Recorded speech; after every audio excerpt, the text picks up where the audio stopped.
Welcome to today's webinar, which is about how to do virtual leadership, and even more so, in particular, about the individual needs and what you have as need as the boss. So I'm just going to switch on my PowerPoint, and then we will be ready to start. So probably you have seen on LinkedIn, Facebook, whatever you subscribe to, there has been plenty of things about virtual leadership the last couple of weeks. Now, virtual leadership in itself is not a new concept, but a lot of people have not wanted to go that way. They still believe we have to be working close, and suddenly from one day to the next, they were suddenly forced into a situation where they had to take virtual leadership into action. And that has, of course, led from various consulting companies, the big ones have all sent out their guidelines, free ebooks, what have you. Lots of good advice in there. There's also the technical stuff, what softwares to use to make people work together virtually. And again, this is one of the interesting things, because I have been talking about virtual leadership, I think ever since I started talking about leadership, because it is something that has been there, and in a more and more global world, we have had to start talking. My last leadership position, I had an international team, so I had to do that already back in 2003 and 4. And in those years. So it's not something new, but the fact that we are forced to do it and that everybody's forced to do it is new. Now, one of the things, because I've been reading a lot of these advices, and there are lots of good advice, but they tend to focus more on the technical, sort of the how to do the exactly. But what we're going to be looking at today is much more about the people in your team, because those are the important people. All the technicalities doesn't really help if you don't know how to actually lead your people on a distance. So that's going to be the primary focus. Now, there are a couple of things required, and these are just general recommendations that you can pick up in most of these guidelines that is circling on the internet. So proximity. It is important that you keep the team spirit. Whether you are the team lead, whether you're department head, whether you're the CEO, you gotta keep creating that team spirit, the team feeling of belonging to the team. People are sitting at home now in many countries for weeks, which opens up for a whole new thing, which is how do we actually live together with our family so intense for such a long time? We're actually going to be addressing this later in the week more on the private side, and I'm going to have a special guest who is a specialist on relationships with me there as well. So it's going to be more like a talk show than the traditional show we've been doing. But proximity means you got to be close to your people. And that leads us into the frequency. So one of the things, of course, you have to do is you got to make those daily meetups, because not because it's necessarily needed for productivity, because you may have people who are wonderfully capable of working on their own for several days, but you're going to lose the team feeling. So daily group meetings and then the individual meetings, and also to set daily sub goals. Now, why do we need sub goals? Because some people, they're really good at working with this. Well, because it gives you something to talk about in the daily group meetings, because you may sort of reach a point where what should we talk about today? But if you're saying, okay, what are you going to be doing today? So that, again, the whole team has a feeling that something is going on, and this will help you generate both momentum, keep the momentum, but also to feel that people feel included and involved. And then another important aspect, and this is definitely not for everyone, but you gotta make sure that there's some time allotted for social content. This can be jokes, it can be little funny things, it can be little competitions, and you have to take the lead on that. Maybe you are not the born joker yourself, but then find someone in the team who can actually contribute on this. We need laughing. Laughing is good for the brain, and just that little relaxing time. And you may even want to allot just a little bit more than you do in your normal meeting, just to make sure that people have a mental break and generate some good brain chemistry. Those are really, really important things. However, the seminar today will be focusing on something slightly different, because we're going to be talking about the individual needs, because no two people are the same. In the previous seminars, and particularly the first one we launched a couple of weeks ago, we introduced the LOX profile and the 16 life motives. And we know from the research there that there is around 9 billion possible combinations in there. So you got to remember that the need you have as a leader, team leader, is not necessarily the same as the people in your team. Now, you're probably aware of that on a daily basis, but here in this situation where everything is up and down, you may forget about them because they are also not close. You don't see them, so they're basically sitting at home and you think about what you need. But you got to really switch it around and look at what is the need of the persons in your team. Some people will have needs that requires that you're more present for controlling their output. We'll get in more detail on that. And some will be needing you for requiring more presence of support. Now, again, this all depends on the combinations. So again, we're going to allow, and again, here, because of these differences, I have repeated allow time for fun. This is one of the things where we tend to be sometimes so serious that we forget that fun is important. So I'm going to remind you a few more times as we go through here, allow time for fun. Now, what I'll be doing now is I will be focusing on 8 of the 16 motives and what are the different needs, just to give you some kind of idea. Now, of course, if you don't have the profile available, you may not know exactly, but I still think you have a pretty good idea. So let's go through it and see the 8 ones I picked, which I think are more relevant. So again, here's the overview of the 16, and we're going to dive into starting with curiosity. Now, when you have people with a strong need for curiosity, that is the need for intellectual knowledge, then you can motivate them by giving them something to study, to analyze, something to reflect on, because they have extra time potentially. The funny part is I actually hear a lot of people saying they're working more than they normally do, maybe because some processes are more complicated, but you also have people who really can't do much or as much as they would like to. So if you know that they're generally very inquisitive, if they like to discuss and analyze and reflect, give them a topic to study, maybe something that they could introduce at the next team meeting online, but that will definitely give them something. Whereas when you have people who have a strong need for doing, they need you to tell them what to do. So make sure that you hand out and say, I want you to do this. Then they will love to do it because they like being active, they like the doing, and they have a need to be told, just tell me what to do and I'll do it, and I'll keep doing it until you tell me something different. And this can be the tricky part when you're not close. So you got to remember this, that when you're telling people to do, expect that they will continue to do it until you say something else, if they have the strong need for doing, for action.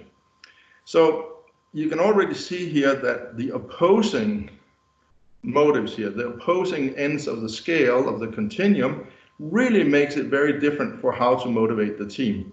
Now, if you have a team where all of them have a high need for curiosity, of course, you can also use some of those team meetings to explore knowledge, to discuss. Whereas if you have a team where they basically just want to do action, well, think about how you can activate that in a more active way. So it's not so much discussion, it's not so much information, it's just simpler, but then spend the time on something different. Maybe call to action. Think about that.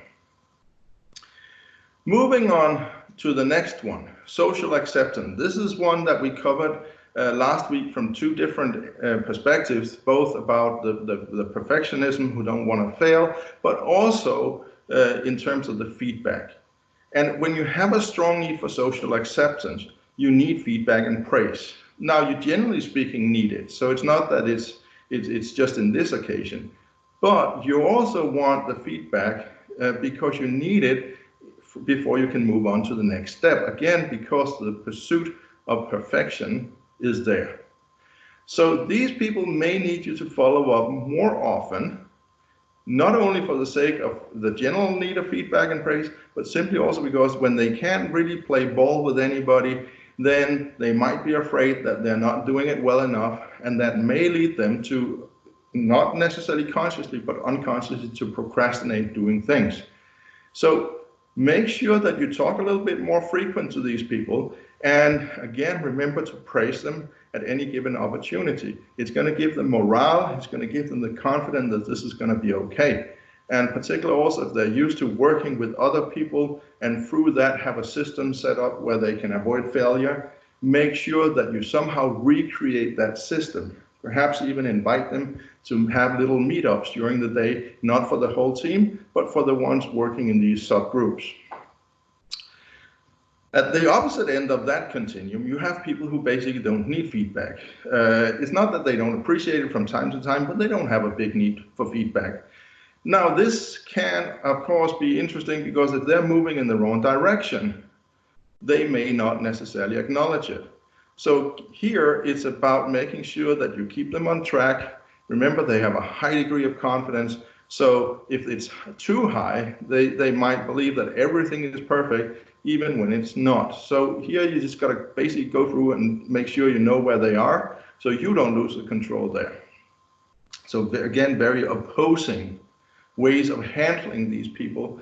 If you have a group discussion online, you can expect that the blue people will say, well, they're going to be very direct in addressing the issues. And when it comes in this format where you don't have necessarily the full contact, you don't have the pheromones with the chemistry in the room, you can have that perceived as very harsh. So again, you've got to be the moderator, and you also have to be careful yourself that you're not too direct here. And I'm thinking about the people who have a strong need for social acceptance, because once you leave them, there's pretty much no place they can go, and you're going to leave them a little bit stranded with a weary feeling. So just be aware of this.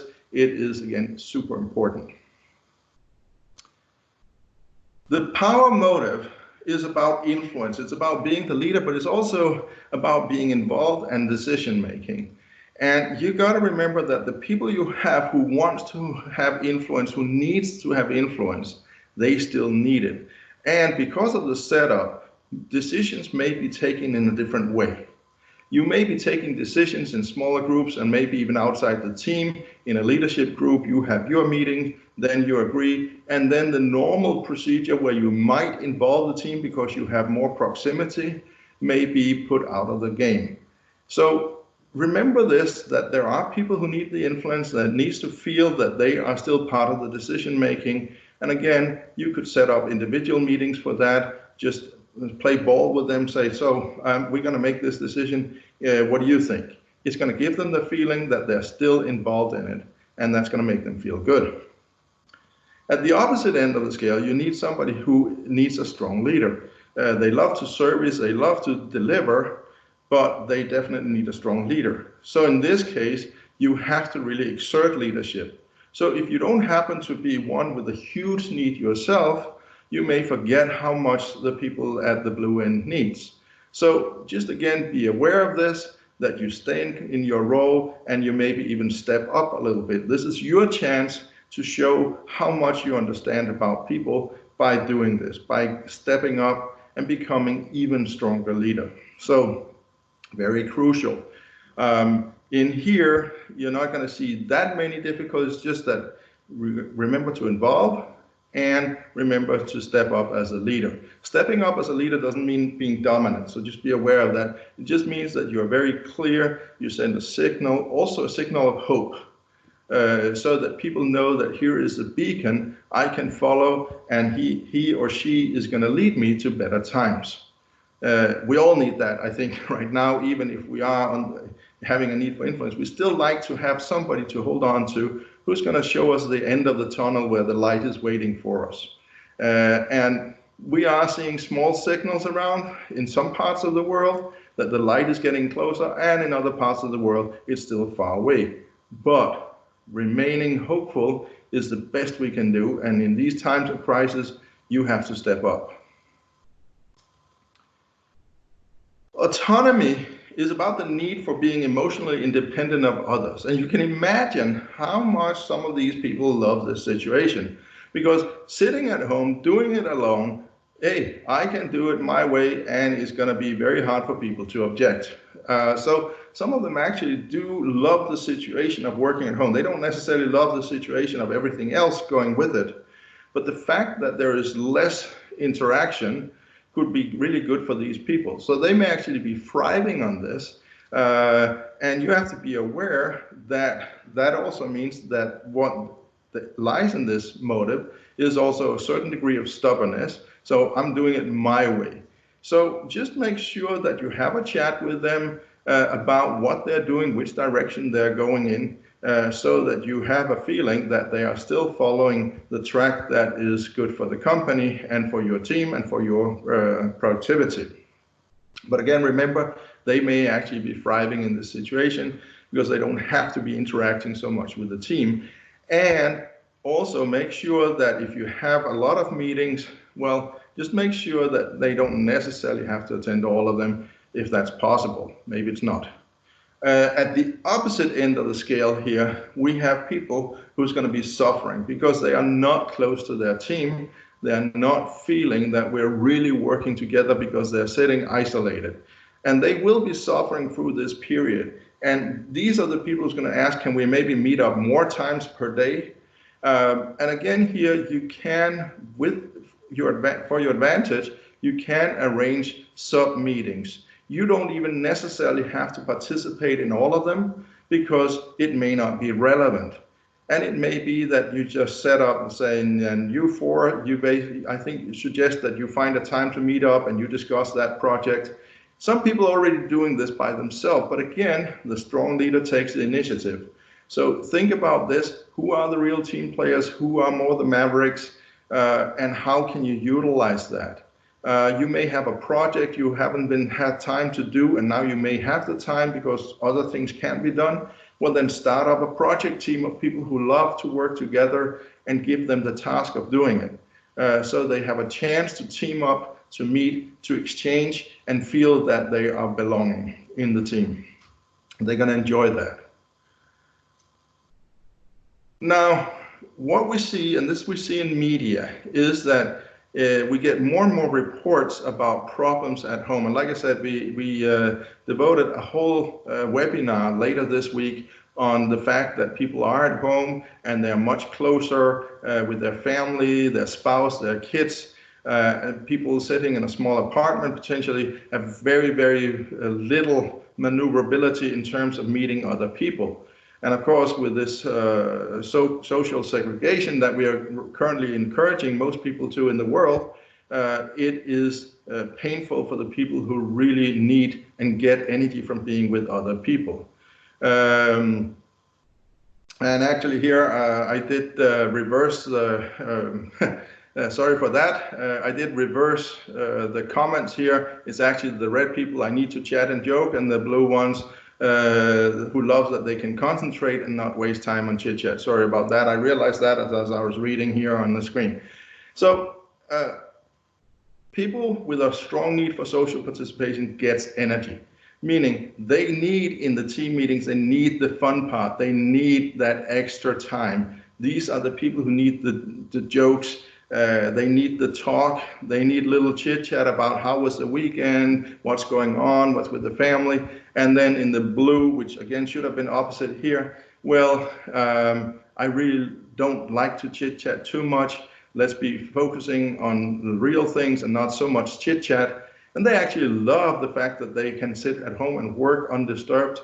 They don't need the energy. They get energy from being alone. So in this case, you can imagine that that really works for them. Now, combine the social participation in the blue, and again, sorry for the mishap here, social participation in blue, meaning I get energy from being alone, with also a red on autonomy. I prefer working alone because then I don't have that emotional dependence. They are thriving if they have that cocktail because they can be more on their own, and it's perfectly socially acceptable right now. Simply because we are expected to stay at home, we are expected to stay separate. So this will definitely be a cocktail who can benefit from the situation, but also one thing that you should think about for the future, because right now we are doing this because of necessity, but we are also experiencing new ways of working together, and perhaps there are things that we can do to increase productivity in the future, having gotten used to these technologies, which a lot of people haven't used before. When it comes to principles, people who have a strong need for principles, they love following the procedure. The word of the law is the law, and we have to do. Meaning also an agreement is an agreement, and you can trust me. When you have people at the opposite end who are in the blue on principle, meaning they have a strong need for freedom, but they want to reach a goal, they will consider this special times, and in special times, rules are different. That's at least how they perceive it. So they're going to be more inclined, potentially, to actually break or bend the rules. Meaning you have to make sure that you have discussions with them about how to do things, make sure you do a chit chat, so you can kind of monitor and gauge how well they're following the procedures, so you still get the results, but you get them in the right way. We are not really in a war where we can do just what we want. We're just in a social isolation stage where we are more working from home and more independent, but still in a company there are procedures, and your job is to make sure that they're still followed. And again, that there doesn't come too much free spirit in the minds of the people who has a very low need for principles. Now, another one that is interesting here, and I guess they all are, but is structure. Because if you have a strong need for structure, generally speaking, it's about organizing, structuring, it's about attention to detail. In other words, also, herein lies the word discipline. So people who are very organized and very structured, they will be really good at organizing their day. They will incorporate new routines to work this through. They're going to make sure that their time management is still up to speed. When you have people who prefer spontaneity and flexibility, they love the situation, because the situation actually means that we have to make spontaneous decisions and actions. We can't do it just like we've done before. My flexibility is my strength, and they love that situation.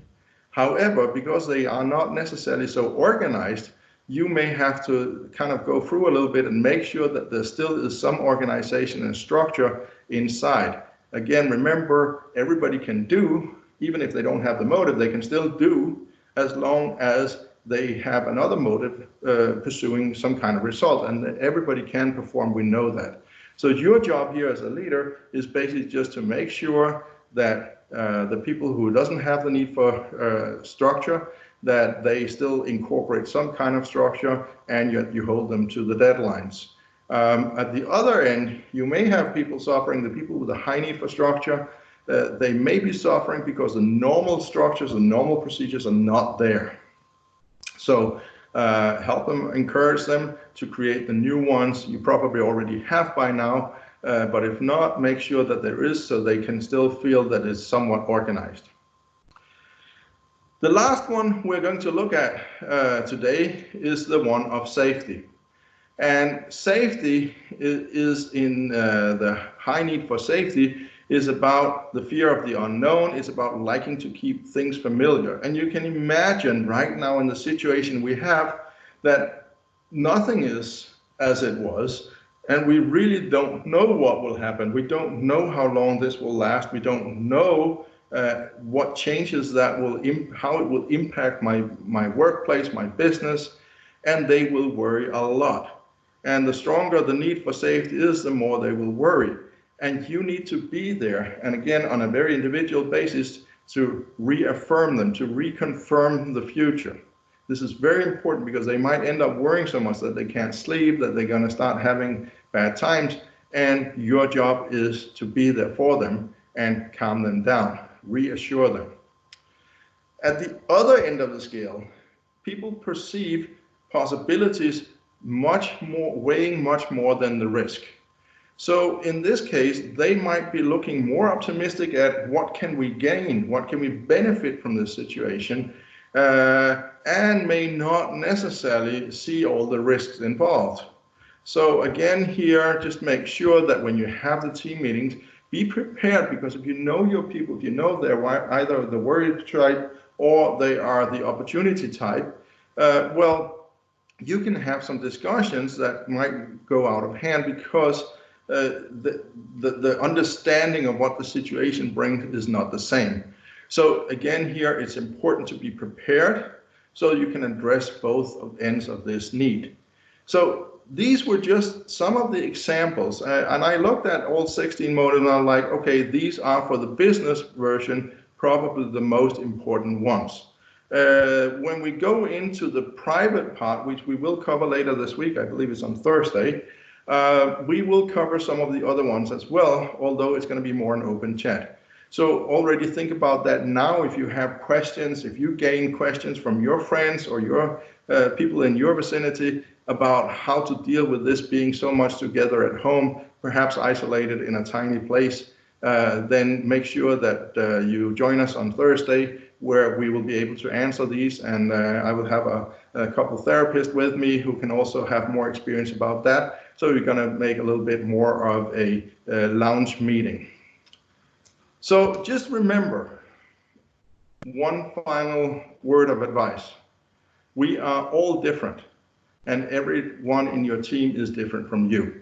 So although you might be running it normally unconsciously by the things you need, you got to remember what they need. It is not about you, it's about them. Of course, you have to take care of your needs as a leader, as a manager, but in essence, remember, people want to stay in the company. Your job is to make them stay committed, keep the momentum, keep the team spirit, and you do that best by addressing the individual needs. And just a little, before we finish the webinar today, just a little bit about the remaining seminars this week. So tomorrow we're going to be talking about the topic of trust, and this is even more important when we have people working remotely. Wednesday, overcoming team differences, and also how to reconcile in a team when you have differences there.